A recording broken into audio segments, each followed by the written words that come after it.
महाबोधि महाविहार पूरे बौद्धों की आस्था का आंदोलन है। महाबोधि महाविहार पूरी दुनिया के बौद्धों की आस्था का मामला है।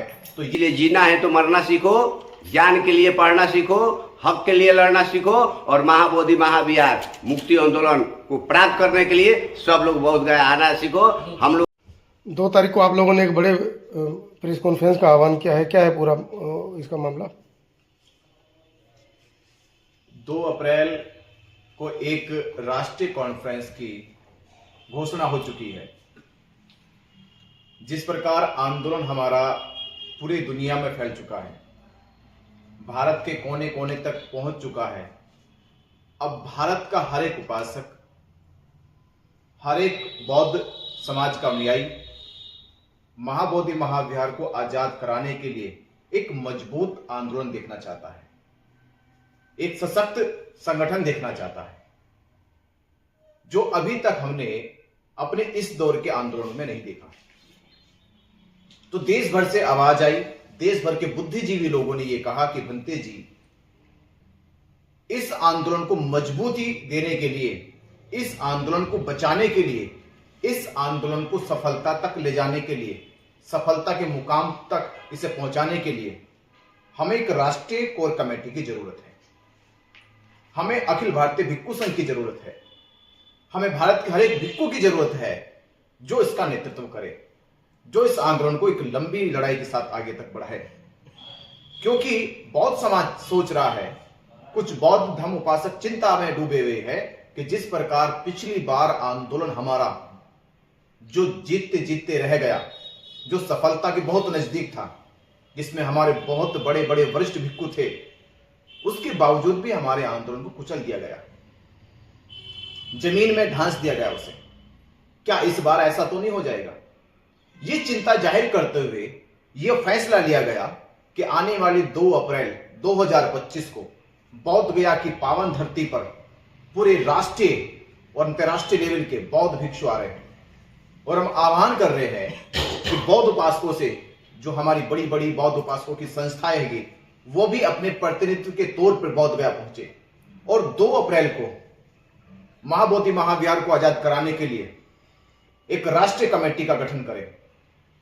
इस राष्ट्रीय कमेटी का उद्देश्य होगा कि महाबोधि महाविहार को आजाद कराना, जिसमें हर एक बौद्ध उपासक की, जिसमें हर एक बौद्ध भिक्षु की, जिसमें हर एक बौद्ध संस्थाओं की अपना एक प्रतिनिधित्व होगा, पारदर्शिता होगी, सब कुछ देश के सामने, बौद्धों के सामने होगा। तो बनते जी, इस तरह के सवाल तो खड़े होने शुरू हो गए हैं। जो वर्तमान में इस आंदोलन को लीड कर रहे हैं, उन लोगों से सवाल उठने शुरू हो गए कि आप लोग समितियां क्यों नहीं बना रहे हैं। तो उन्होंने एक समिति बना के उसकी इतिपूर्ति कर दी, उसमें आप भी है समिति में। देखिए, मैं इस बात को बहुत ही जोर शोर से उठा रहा हूं। जिस दिन मैं यहाँ पे आया, मुझे करीब 25 दिन महाबोधि महाविहार के आंदोलन में लगातार बोध गया में हो गए। पूरे भारत ने देख लिया है किस तरह से महाबोधि महाविहार के आंदोलन की आवाज को बुलंद किया गया है, और मैं तब से उस चिंता में डूबा हूं, क्योंकि हम भी कैडर से निकल के आए हैं, हमने भी पढ़ाई करी है, समझा है कि संगठन की ताकत क्या होती है, एकता की ताकत क्या होती है। जब हमें लगा कि हमारे पास मजबूत कमेटी नहीं है, मजबूत कोर कमेटी नहीं है, हमें लगता है कि कहीं ना कहीं ये आंदोलन एक व्यक्ति के इंटरनली पॉलिसी में रहा, या 2 व्यक्ति की इंटरनल पॉलिसी में रहा, या चंद 2-3 लोगों की इंटरनल पॉलिसी में रहा, तो ये आंदोलन आगे चल के बिक सकता है, ये आंदोलन आगे चल के खत्म हो सकता है। तो जब ये चिंता जारी, तो हमने कहा, मुझसे आप पत्रकार बंधुओं ने सुना है, मैंने बैठ के कहा कि हमारी पूरी ऑल इंडिया भिक्खुओं की एक कमेटी गठित होनी चाहिए। जो इस आंदोलन को नेतृत्व करेंगे, उनके सामने चेहरे होने चाहिए। जो इस आंदोलन की रूपरेखा को तब बनाएंगे, उनके चेहरे सामने होने चाहिए। जो इसकी व्यवस्था को देखेंगे, उनके चेहरे सामने होने चाहिए। पर उसके बाद इस बात पे कोई अमल ज्यादा मजबूती तौर से नहीं लिया गया। औपचारिक तौर पे, मौखिक तौर पे केवल बोला गया कि all India bhikkhu and Lama संघ बन जाएगा, पर अब तक कोई दस्तावेज, अब तक कोई गारंटी का ऑल इंडिया भिक्खु संघ या लामा संघ नहीं बना है। पर हम इस बार कह रहे हैं कि इस भारत में जो बौद्धों की आस्था श्रद्धा है, वो इस बार हम उनकी आघात पहुंचने नहीं देंगे, उनकी आस्था को ठेस लगने नहीं देंगे, उनकी जो उम्मीद है वो उम्मीद टूटने नहीं देंगे। इसलिए हमने फैसला कर लिया, पूरे बौद्ध समाज ने, पूरे भिक्खु संघ ने फैसला कर लिया है कि 2 अप्रैल को राष्ट्रीय कोर कमेटी बनाई जाएगी। मंत्री जी, आपको नहीं लगता जो पुराना जो नेतृत्व करता थे, जो 20-25 साल पहले जो आंदोलन हुआ था, चाहे उसमें हर्ष बोधी जी रहे हों, भिक्खू आनंद जी रहे हों या प्रज्ञादीप जी रहे हों, ये तमाम भिक्खू उस आंदोलन को लीड कर रहे थे, लेकिन वर्तमान में 35-36 दिन बाद भी वो इस आंदोलन से दूर क्यों है? ऐसी क्या वजह लग रही है? देखिए, मैं ये कह रहा हूं कि इसकी तैयारी हमारी मजबूत स्तर पर नहीं हुई थी, पर हम ये कहेंगे स्टार्टिंग हो चुकी है, अब इसे स्ट्रांग बनाना है। स्टार्टिंग किसी भी तरह से हुई हो, स्टार्टिंग हो गई आंदोलन की, पूरे देश में ये आवाज पहुंच गई है, अब इसे स्ट्रांग बनाना है। ये स्ट्रांग बनेगा तो ये एक अच्छी सी फाइट कर पाएगा। तो आप लोग ऑल इंडिया बुद्धिस्ट फोरम के साथ मिलकर इस लड़ाई को लड़ेंगे या अपना नया मंच तैयार करेंगे?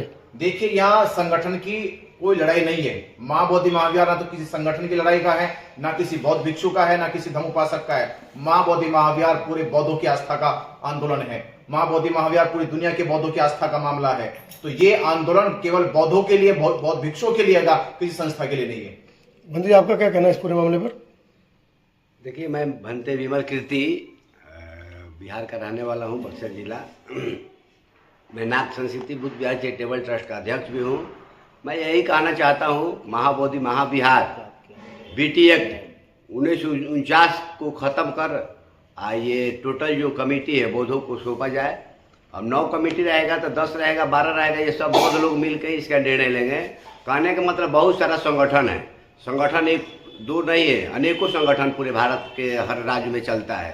कहने का मतलब कोई एक संगठन आके कहता है मेरे नीचे आओ, तो बहुत सारे संगठन, 2-4 संगठन आ सकता है, मगर सभी संगठन एक नीचे नहीं आएगा। मेरा कहने का मतलब मैं बिहार से यही आह्वान करता हूँ, जितने बहुजन समाज का राजनीतिक संगठन हो सकता है, गैर राजनीतिक संगठन भी है, और बौद्ध संगठन, ज़्यादातर मैंने बौद्ध संगठन को भी नव निवेदन करूंगा, अपना अपना डफली बजाना छोड़िए और सभी बौद्ध संगठनों को एक जगह आकर एक राष्ट्रीय लेवल का कोर कमेटी बने और इसमें महाबोधि महाविहार को हम लोग जल्द से जल्द मुक्त कर सकते हैं। अगर एक जगह हमारे लोग नहीं आएंगे, सभी संगठन के लोग, तो महाबोधि महाविहार मुक्त होने वाला नहीं है। अगर महाबोधि महाविहार को मुक्त करना है तो सभी बौद्ध संगठन एक जगह आकर तन मन धन देकर और इस महाबोधि महाविहार को हम लोग लेकर रहेंगे। इसके लिए हम लोग छोड़ने वाले नहीं हैं। जान चली जाएगी मगर आन बान शान नहीं जाएगी। इसीलिए जीना है तो मरना सीखो, ज्ञान के लिए पढ़ना सीखो, हक के लिए लड़ना सीखो और महाबोधि महाविहार मुक्ति आंदोलन को प्राप्त करने के लिए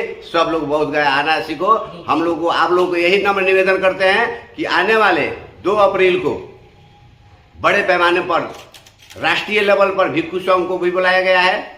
अखिल भारतीय भिक्षु महासंघ हो या ऑल इंडिया भिक्षु संघ हो, सभी हम लोग भिक्षु संघ, कोई भी बटने वाला नहीं है। या बंगालियन भिक्षु हो या बिहारी भिक्षु हो, पूरे भारत के अलग अलग राज्य के भिक्षु संघ हो, उपासक संघ हो या उपासिका संघ हो, सभी लोगों से मैं बिहार से भंते विमल कीर्ति आप लोग से नम्र निवेदन करते हैं, आह्वान करते हैं 2 अप्रैल को आप लोग जरूर बोध गया के धरती पर आइए। ये बड़े पैमाने पर कमेटी बनाकर हम लोग को राष्ट्रीय कोर कमेटी बनाकर इस अभियान को चलाकर हम लोग को बिहार सरकार के नीतीश कुमार जी को और भारत सरकार जो भी सरकार हो, मोदी जी हो, हमारा अधिकार देकर रहिए। अगर नहीं देते हैं तो हम लोग कोर कमेटी मिलाकर क्या निर्णय लेंगे, इसलिए नीतीश जी आपको सोचना पड़ जाएगा।